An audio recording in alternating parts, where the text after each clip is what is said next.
Sentire Media. All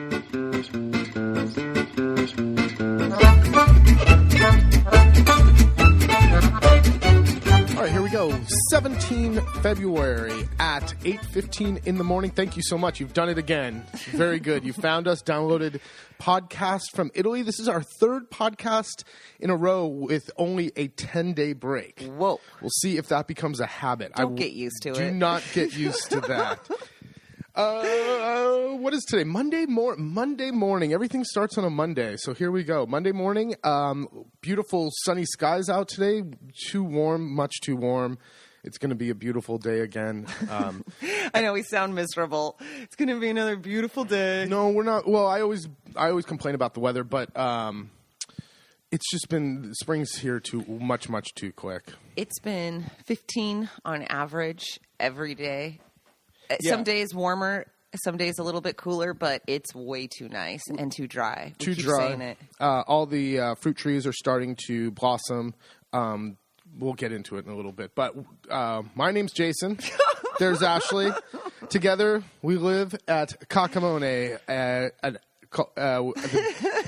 He's a little tongue-tied this morning. Tongue-tied. La Tavola Marche is the name of the place where you can find us. And Cacamone is the name of the house. Name of the house. And we live a beautiful life out here in the middle of nowhere in a little teeny town called POV in Italy. There we go. So, back. Weather. Yeah. We talked before about Coldiretti, the farmers union, and on the news, there's been a lot of Coldiretti talk because everything's early from the fava, which should be coming up more in March, April at the very earliest. End of March, yeah. To artichokes. Artichokes. We seem to get artichokes throughout the winter, but not like this. Not in February. Not like this. What else? The strawberries are here. Strawberries, asparagus. It's crazy. So, and you say, well, that's great. No, it's not. It's bad. It's not good because we will get a hard freeze, which means that all the trees that are blooming will lose their blossoms because of the freeze. Our plum trees are swelling, and we've found the first blossoms the other day. It's like, oh no. So this was a few days ago, so we're not even half of February, and we're probably 4 to 6 weeks ahead of where we should be, and dry. We've only had a couple of centimeters of rain this whole time, which is crazy because if you've watched the news, Europe has been getting pounded, at least Western Europe, like the UK, Ireland, into Belgium and Holland with terrible storms, but not down here. We did get a hit of the tail end of the wind. Yeah, we did get wind. Yeah. So that kind of compounded the dry problem as well. But the wind took the cover off of our greenhouse. Our brand new greenhouse, which has no plants in it yet, had the cover ripped off before we could use it. We didn't want to tell Gaji because he kept telling us, don't put up the roof yet. It's too windy. And we're like, oh, old man, you don't know what you're talking about. We did it right. Well, it ripped right off. And no damage, thankfully. A couple little tears, but nothing bad. And we put it back on yesterday. So Gaji was none the wiser. And we can play it off. But we are looking better for the greenhouse. Jason's got some ideas and some leads on the tables and things he wants to use in the greenhouse from a new site that he's addicted to. Oh, man. Facebook Marketplace. So I was on there looking for groups for like sharing some of our posts and stuff like that. And I came across Vendo Tutto, selling everything in Peso Urbino, a private group for selling literally everything in our province. And I was like, oh, this is great. Let's see what we find on there. I had no idea the rabbit hole Jason would go down. This is ridiculous. Now, you'll come across real things like a motorcycle and like cars at decent prices, tractors, farm equipment, that kind of stuff. And then it gets weird. Not weird as in like weird stuff, just, well, kind of, one light bulb. Who the hell's selling one light bulb? But it's a box for two. So one is missing. Just one light bulb. A slipper, used like slippers. Used like bath towels and stuff that were two bath towels just laid on the floor, like taking a picture of them, like they look crusty. It was just like, what is on here? So then I thought, is this like some? Of course, my mind goes to like, is this the macabre? Yeah, is this like a like the signal, like some kind of signal. Yeah, put a light bulb up and it means something different. So I started doing some investigation. Absolutely not. No, the guy who's selling it was friends with 2 other people I know from POV. He lives in a town over. He's just selling a light bulb. Jason obviously, like I said, went down the rabbit hole. Yeah, the person selling used slippers. No, they're just selling used slippers. It is weird. It's weird, but it's really entertaining too. So it's actually, for people looking to move to the area, or if you're out here, it's a great place to find 90s furniture. Find a lot of bad couches and things. Or you'll find things like apartments for sale by the owner. That's kind of where you find a lot of this for sale by owner stuff. Or maybe even like we saw some cool old sinks, like yes, stone sinks. A lot of it's kind of like bring a trailer. You got to come and pick it up kind of things, which was another thing. Who's driving to pick up the light bulb? Jason has so many questions. Or the slippers. Hey, you got the nasty slippers? The nasty used €5 slippers that were made in China? Sweet. I'll take them. Well, you can't stop. Is there negotiating? Can we negotiate off the €5? I'll give you 3. You can't stop looking at the site, so I wouldn't make too much fun of them. But the reason I'm on this, I'm looking for a tractor still, so we'll see. I'm right now with my little rototiller doing turning the garden that's half of a hectare. And you're doing one little strip at a time. 3 passes. Good for you. You got a good third of it done. I did get a good third of it done, but here's the thing. It's going to destroy that rototiller. Oh, absolutely. It's not meant for a field. To till a field. No. So we're looking. I have needs and wants, and I don't want to get ripped off, and I need a tractor. They're not good business people here. For instance, I went to the local used tractor dealer kind of in the next town over, and he has a repair shop there and stuff too. It's like, God, I'd love to become a client. I'd love to become a client here. It's Have really this convenient. Be my guy. Have this be my guy. So I told him what I was looking for. I'm looking for a really simple, small used tractor, but I want a front loader because I want to pick stuff up and carry stuff around and fix the road and all this stuff. So he said, "Oh, you know what? I've got one. It's not at this location. We have a sister location a little bit away. I'll send you a photo of it." So he sends me a photo. Great. List for the price. I immediately start Googling it because you could see the targa, the license plate. The plate. So you can look up the history and all this stuff. The idiot listed it the same thing on another site, but for €600 cheaper than what he quoted us for, and he leaves it up. This is a list. This thing's been online forever, so this is from 6 months ago or something. So it's right off the bat. It's like, oh man, I just need someone. What he doesn't realize is if he just gave me an honest deal, I'd be his customer for life. Or quoted you the price that was online. Just quoted me the price that he knows is out there that I can. Does he think I'm an idiot? I'm not going to Google this. So it's unfortunate. I'd love to do this, but I don't want to be a and sucker. It's part of it is the convenience that it's right here in our next town over. So what this means instead is that we're going to have to take a couple days, drive around the area, check out some kick some tires. Well, the thing is, do you even know what to look for when you go to check out a tractor to kick tires? Well, I'll research the model and all that, and then go ask what's his name. But no, not really. You can just look for leaky crap or make sure all the hydraulics move freely and at the same time. And dude, we're buying the tractor I'm looking for is like 30. It's between 25 and 35 years old, most of them. So how great is it going to be? But the problem is the further away that it is, the money that I save on, the deal that I find is eaten up with transporting a tractor all the way 100 kilometers away or more. All the way here. So, the problems, man. Problems. I know it.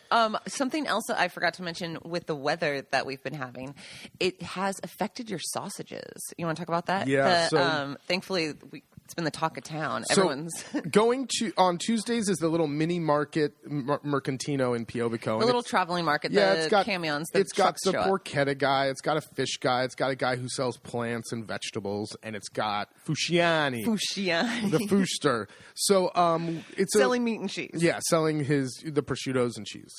It becomes kind of like a guy's water cooler, like hangout on Tuesday mornings. So if I have a question, it's a great place to go and kind of throw it out there and ask.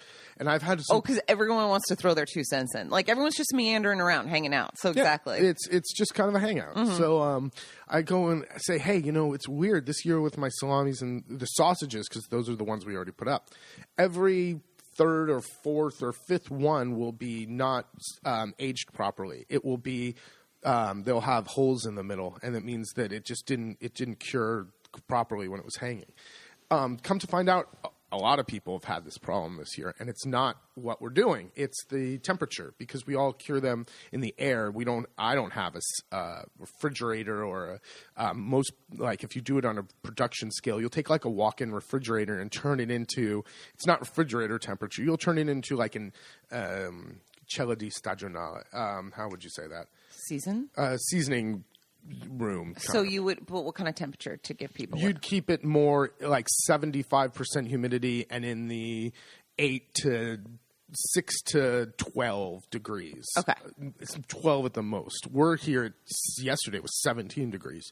And Celsius. Dry and in the 20s and 30% for humidity. So really dry, windy, and warm. Not good for aging salamis and sausages. No, but the good news was you weren't alone, and it wasn't the salt ratio, or because then you're starting to second guess yourself going, what, did I do something wrong? Do I need to adjust something for next year? And it's like, well, yeah, what we're going to have to adjust is the time that we do it. We have to start doing this earlier because we had cooler, wetter weather in December. Normally we do so after the new year, we do everything, because then you have January, February, and most of the time, most of March is chilly and cool and humid. Not this year, baby. It has been January, and all of this month has been warm and dry. So next year, we're going to have to do it in November, December, so that they're done in January. Just like the garden. I mean, the garden's going to go in. If this keeps up, the garden's going to go in very, very, very early this year.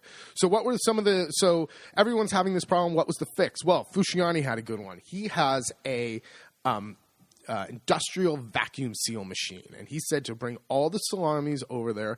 They'll vacuum them up, which means it'll compact the meat a little bit so if any of those kind of holes are starting to form, it'll close them back up together. Keep them under. Yeah, because it's more under pressure. His vacuum sealer. Well, it's no, not pressure, vacuum. Oh yeah, but like we have a vacuum sealer, but it's like rinky-dink home style. Oh, it's a home. It's a home one. It's an industrial vacuum seal machine. And then you wait for the warm weather to pass, and then you open them all back up and hang. So you kind of pause this aging process. Mm-hmm.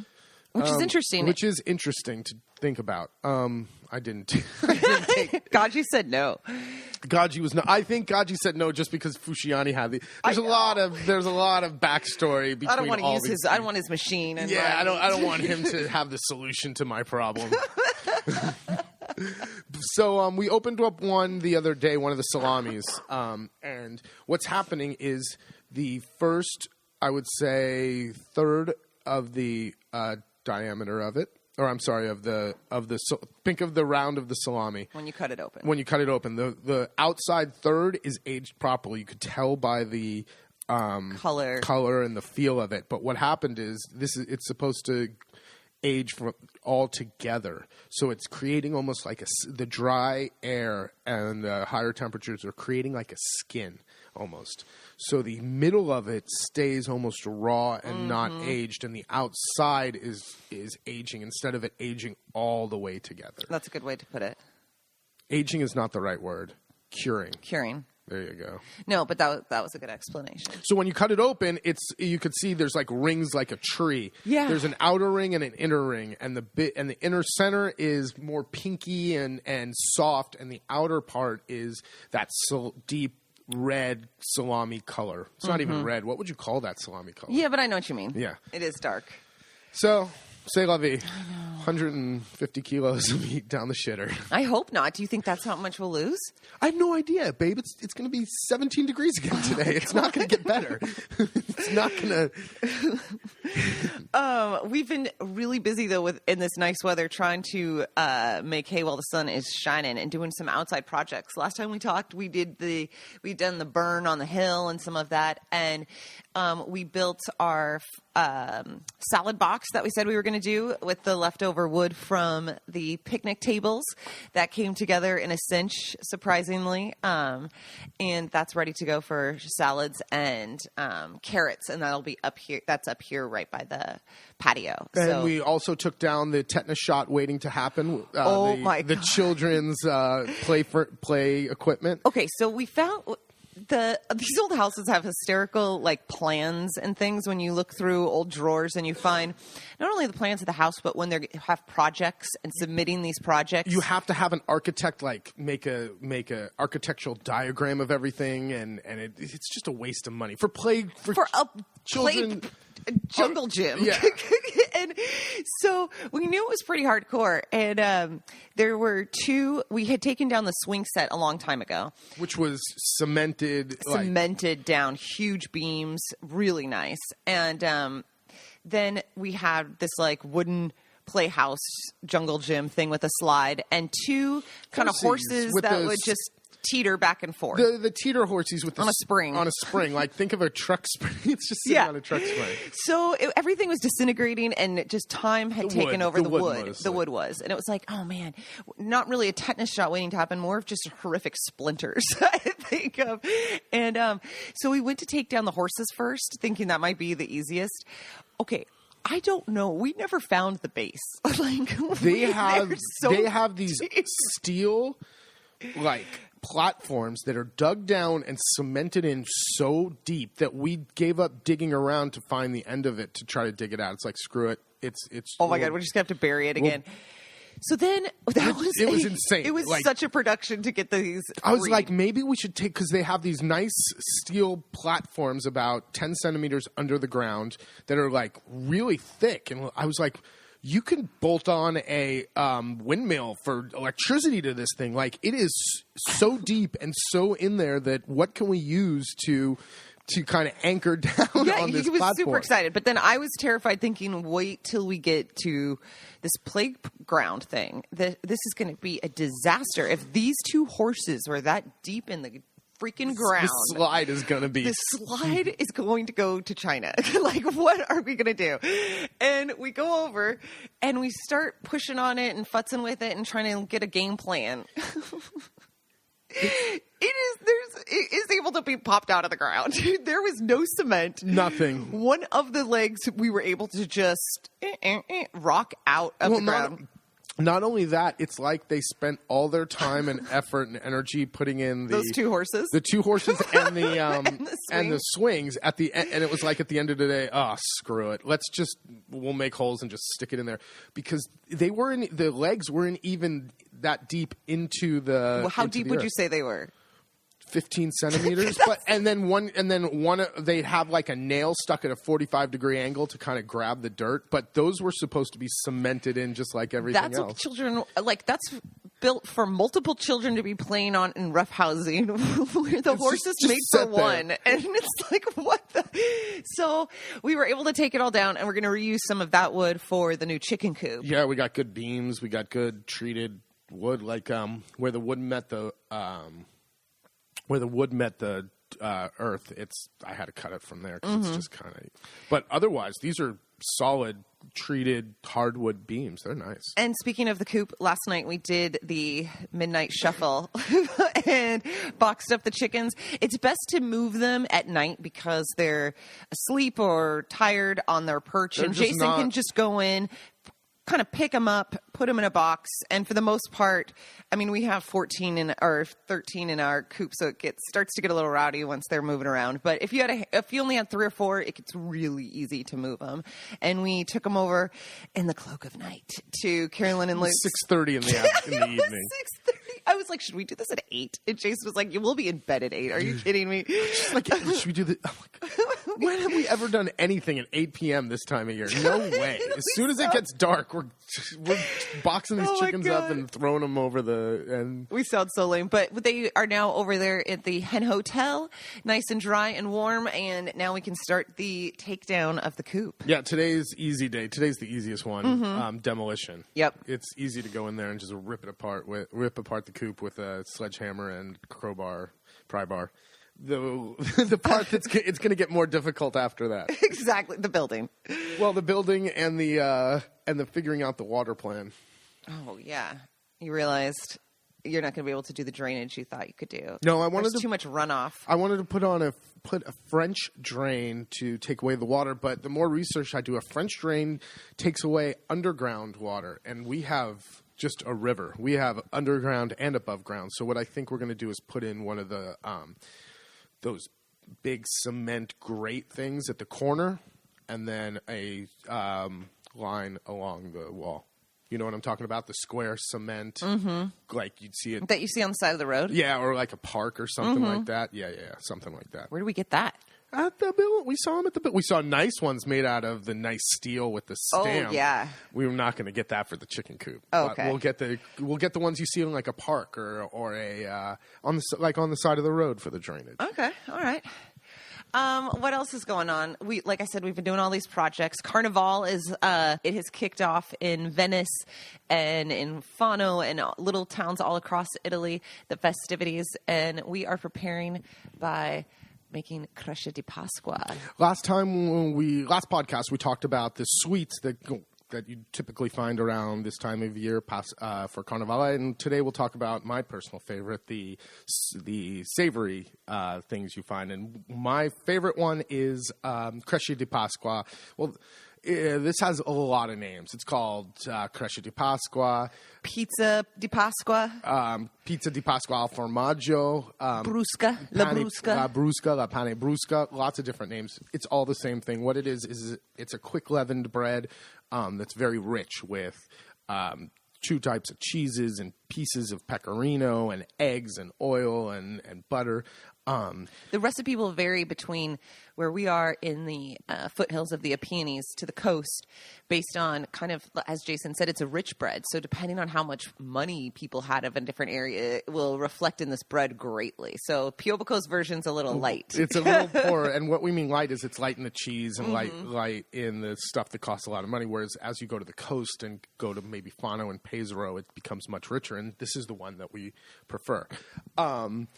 So it was time to make it. Now, I've been making bread pretty often, a few times a week these days. And I thought, well, why not just work in a nice big batch of cresce di Pasqua? Sure.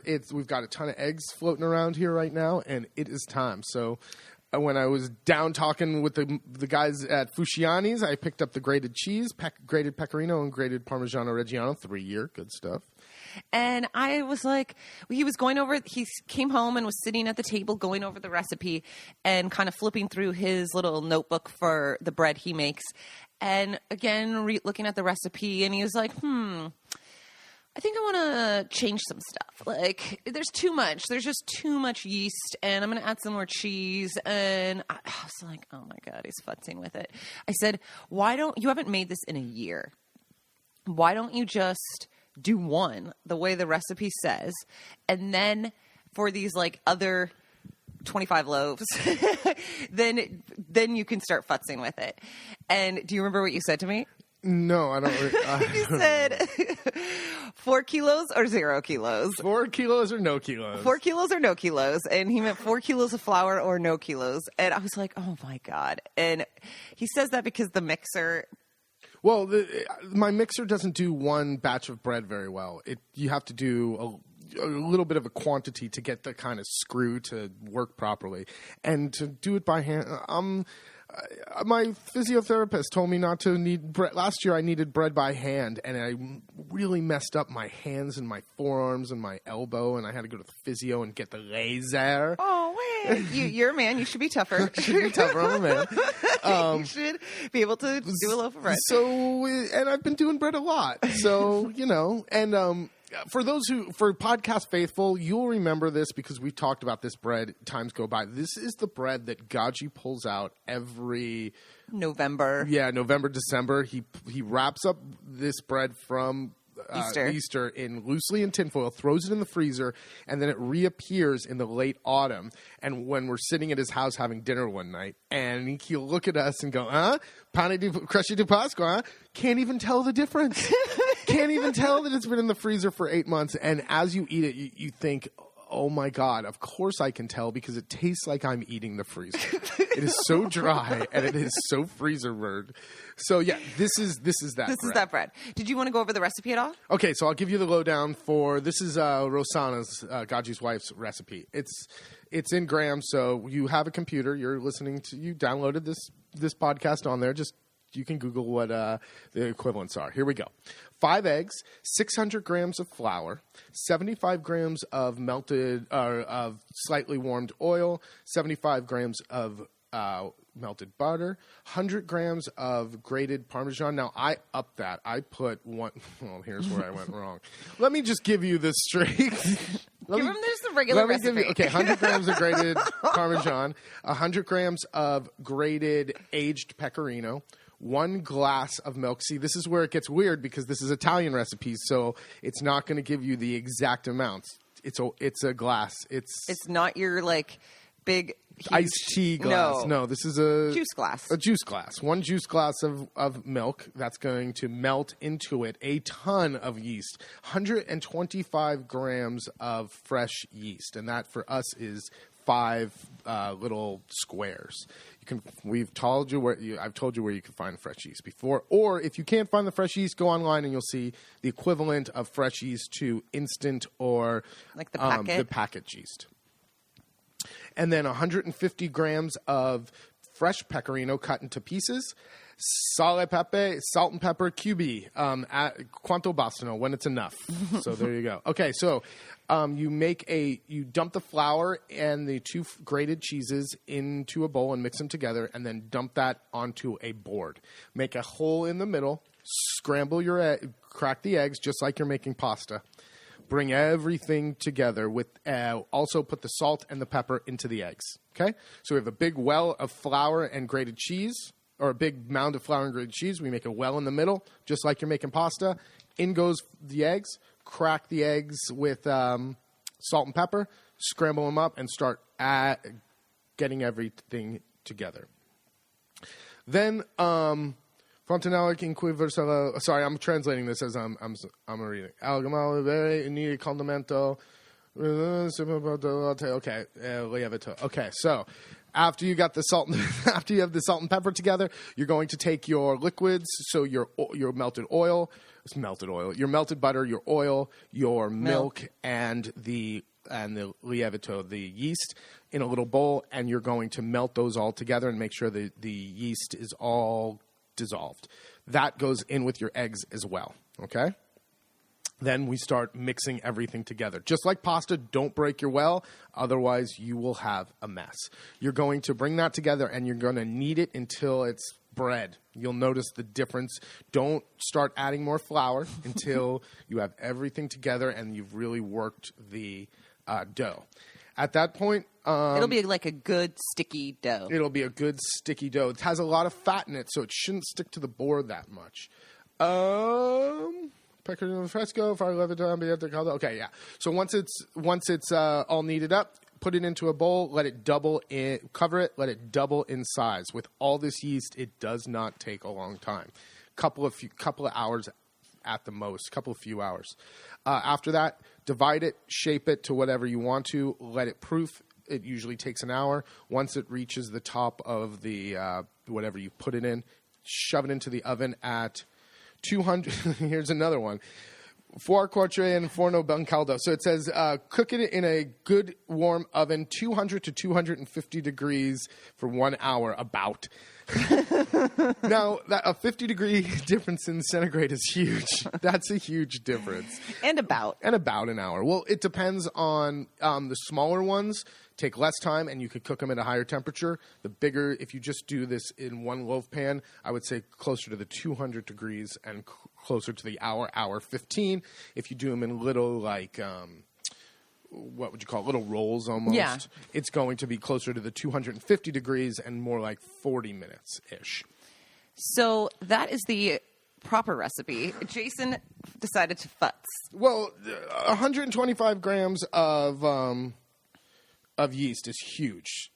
That is a ton. That's a lot of yeast. So I cut the yeast, I added more cheese, and I screwed the whole thing up. He screwed the pooch. He took what I suggested, one loaf, and did not. His 4 kilos of flour turned into 8.2 kilos of bread. 8.2 kilos of bread. Half a day of work. Came out terrible. Why? It looked great. Spoiler alert. Looked great. It was tough. It should be light and fluffy. This was tough and chewy. Terrible. Can't give it away.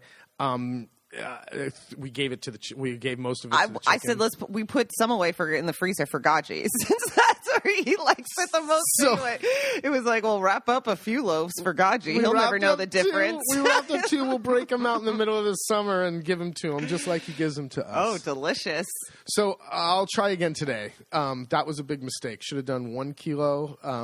It was a little funny because I felt right, but it was also sad because of all the work. I mean, I definitely tried to eat it and picking off some of the sides and stuff, but it was, that just wasn't quite right. I couldn't give it away. My whole thing was I wanted to make a bunch and give them away. I know. You can't give it away if you know it didn't come out right. Well, the chickens will produce some serious eggs after this bread. Yeah. Definitely. Right now, I am a little bit sidetracked because we have a foreigner in our house, a little black cat. Our Dutch neighbors, Carolyn and Luke, are sweet friends. We've talked about them throughout the years. They normally go away in the winter for a bit of time, and normally we take their dog, Soom, but he passed away over the summer, and they have a little black cat. So being gone for over a month, we thought, well, we'll bring the cat over here. We've got 6. How hard could it be? Well, to introduce them to our cat gang, well, our cats they're independent. They're inside cats. They kind of do their own thing. If you're here in the summer, you probably won't even see them really because they're just kind of out. But they are like a freaking squad. They are a rough and tough gang. They protect this house. They're militaristic. And individually, they're sweet as sugar. Mm-hmm. Together, they're assholes. They're just a gang. They are. Yeah, they are throwing down. So we are trying to introduce this little sweet cat to the rough, tough 6 that we've got, and trying to feed them together and some of that. So it's going to be slow and steady. Yesterday was day 1. It did not go great. No, I tried to push things along too quick. So we wanted to sit there. We have the little black cat in the carrying case with her blanket over it, so the cats can come up and smell. And everyone looked like they were pretty curious and not threatened, and no one was making noises. So I thought, all right, let's open the thing and see what happens. Big mistake. Big mistake. The boy cat out of all the cats came over, looked so sweet, and then just sounded the alarm for the rest of the cats to come. And then it was a free for all. But hopefully this will go smooth and there won't be too much damage involved. What else has been going on these last couple days? We've been doing the projects around the house, and then we did a little fun house hunting. Not house hunting. We're always looking for what we call our forever house. Well, especially this time of year, we drive around a little bit more, and we have more time to just kind of pull off or take a little detour to go check out something that looks interesting. It doesn't necessarily mean we're moving anytime soon, but we live at where we work. So our daydreaming, is to have our forever house without guests. No offense to any of you guys. But so it is fun, though, especially in the winter, to go and kind of check some stuff out, you know? Now, there's a big difference doing this 13 years in and doing it when we first came here or when we were looking for houses, because your eye sees different things. So we were there. Excuse me. There's a house at the beginning of our road that we've always loved, and we would take that dog Soom that I was just talking about up for walks there, and we'd kind of daydream, oh, this would be such a great house for us for one day. And we thought, well, we have some free time. It's a gorgeous day. Let's go and check out that house again. It's been 10 years or something since we've been up there, probably. So it was really interesting even just to go up the driveway, up the road to get to the house. And you stop thinking about it as romantically and you start thinking about it practically, because this long, beautiful road winds a little more than you think, has a little steeper incline, and you probably have to put in a bridge. Yeah. And all of a sudden you start thinking, before you even get to the house. Exactly. You're spending money. Yeah. As soon as we turn off that road, and it's basically their driveway through a field, and you look at it and you're like, okay, this flat part isn't that bad. And then you get into the muddy part and you're like, oh shit. There is all that water coming off this entire field that runs right across this road. That's going to be a thing. That's going to be a thing. Okay, we're not even at the door yet. That's going to be a thing. That's going to cost them serious. Jason's like, do you know how much this will cost? I was like, we're not even to the house yet. He's like, I know. Then as you get to the final part, the inclination and this is all gravel and it's gravel's being kind. This is a white road. Yeah. This is a old dirt. Yeah. There's no gravel on it. The inclination, the last 30 meters to the house is really steep. Mm-hmm. And that's going to have to be paved, or you're going to have to change the way and put a curve into it, because you will not get up that part with a regular car. So again, we're not even to the front door. Yeah. So we get to road build. So much more romantic walk already. I was like, good God. We get through, just go with it. So we haven't gotten to the front door yet, and it's like, all right, well, we get to figure out what it costs to rebuild 400 meters of road. Next. Let's keep going. Does that include the bridge? No, it does not include the bridge. So then we are friends with this family, so we're not breaking and entering, even though I kind of enjoy doing that too. But we are able to kind of walk around to try and figure out where would actually be the front door. We know where it looks like it should be, but it's not. It's on the other side of the house. So we walk around, and the gate's closed, but easy to open, no lock. Some of these old farmhouses are smarter to just leave it unlocked than have someone break a lock to get into. For nothing. There's nothing in there. And so we come into what would be, in my fantasy, like a great room. It's the stall. It's the stalls. And it's so cool because the trough runs along the whole side of one of the walls. And it's a stone trough that the cows and it would have been the cows for sure, but the animals would have eaten out of.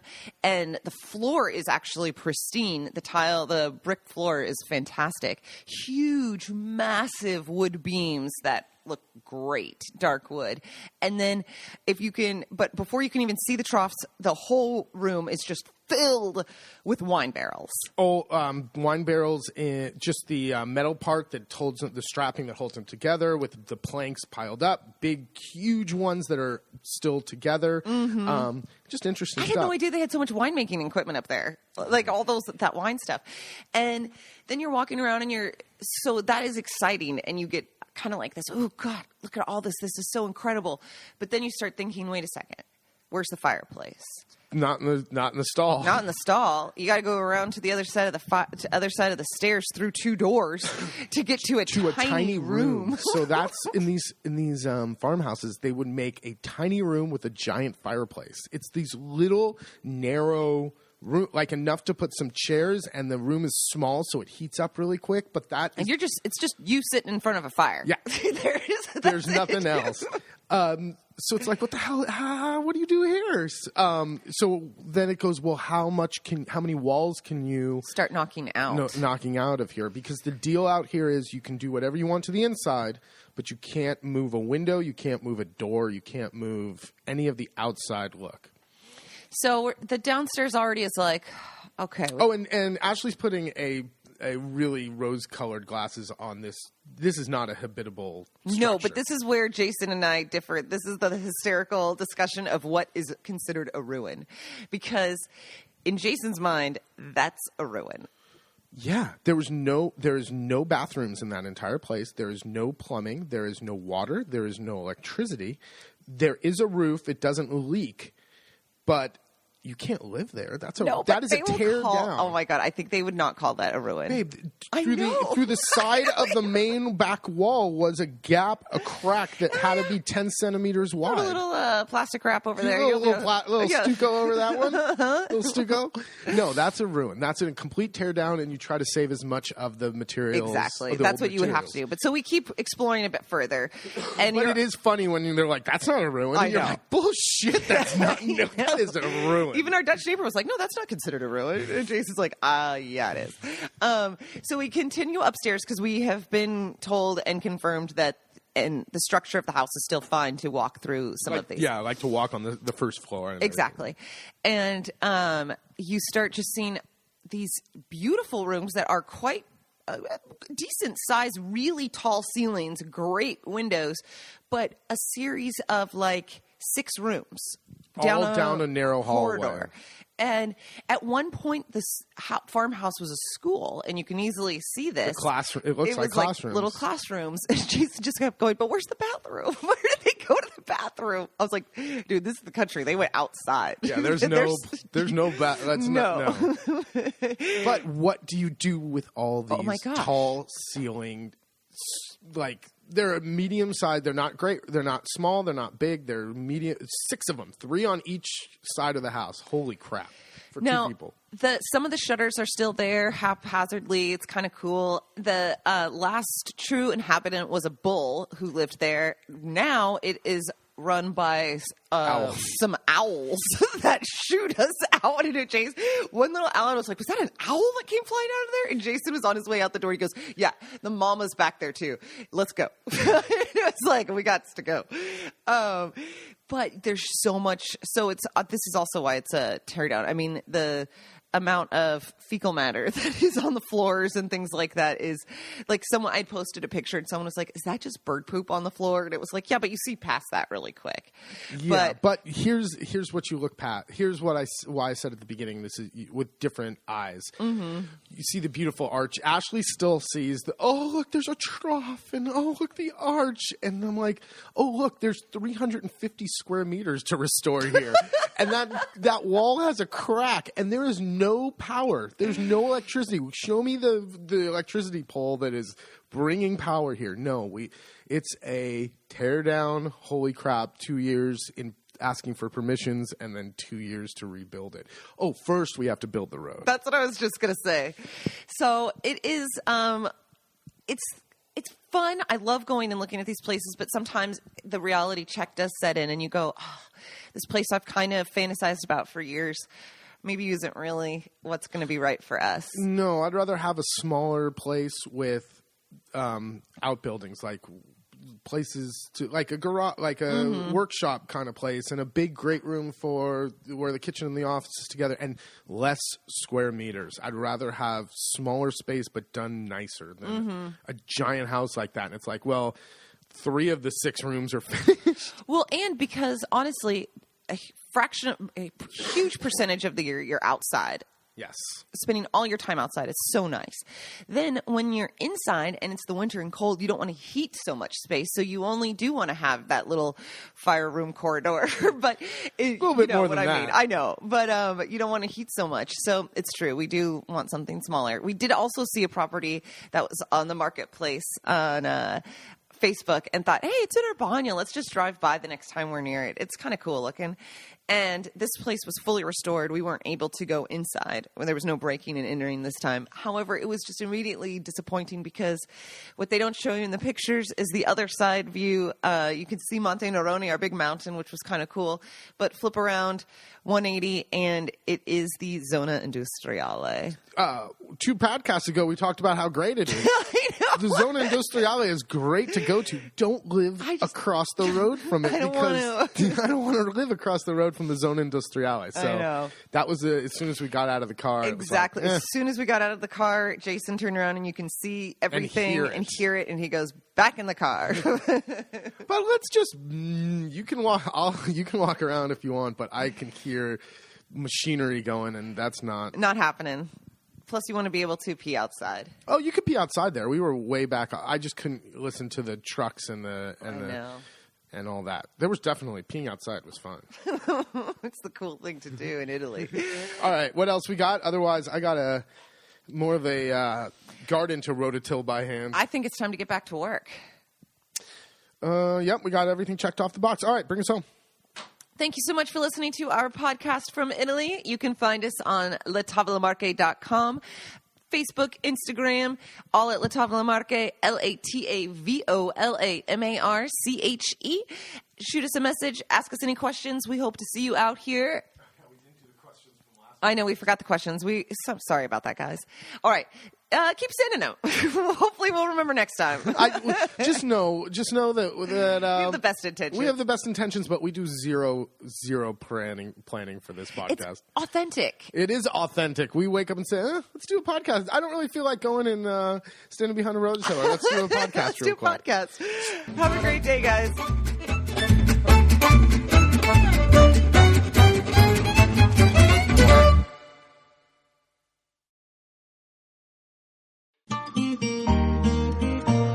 Sentire Media. Hey, podcast producers and show hosts. Do you want to join a podcast network that celebrates all things Italian? At Sentire Media, we understand the allure of Italy and its unique culture.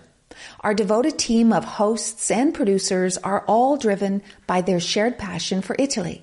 And we work tirelessly to create the best lifestyle podcasts and content that will whisk you away to the very heart of Italy. With us, you can savor the mouth-watering flavors, get lost in the stories from the past, break down the cultural barriers, and truly immerse yourself in the vibrant traditions of this intoxicating country. If you have a great podcast idea or are already in production and would like to join Sentire Media, head over to sentiremedia.com. That's SENTIRE media.com and find out how to submit your show.